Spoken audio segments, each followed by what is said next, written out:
बुआ बहरी बना के ले आईनी लाल पियर कलर से नसाईनी ए जीजा जी बारा टिकट बाबू बुआ बहरी बना के ले आईनी लाल पियर कलर से नसाईनी ले रहे पिचकारी डाला दी हले गाड़ी ले रहे पिचकारी डाला दी हले गाड़ी करी का से हो जति रहे रंग रे इलाका से हो झोंक देले रंग चार चाका से हो जति रहे रंग रे इलाका से हो झोंक देले रंग चार चाका से हो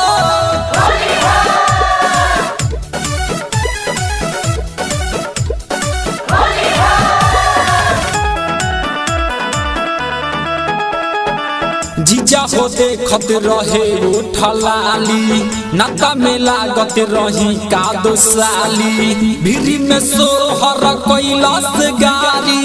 लागल देहिया पफे के हाली हाली लागल देहिया पफे के हाली जीजा हो देखत रहे उठलाली नाता में लागत रही कादो साली भीरी में सोहर कैलाश गारी लागल देहिया पफे के हाली हाली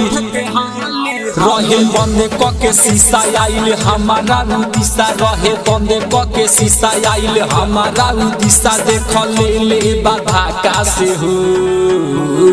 जति रहे रंग रे इलाका से हो झोंक देले रंग चार चाका से हो जति रहे रंग रे इलाका से हो झोंक देले रंग चार चाका से हो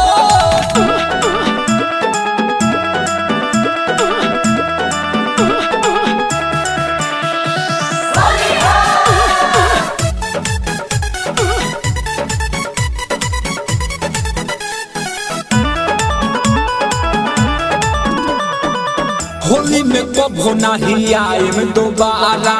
चुअता रंग होई भीजल बसारा अधेश कारण की जीजा अब काफी कही कुछो न हमारा हला गोता प्यारा कुछो न हमारा हला होली में कभो नहीं आएम दोबारा चुअता रंग होई भीजल बसारा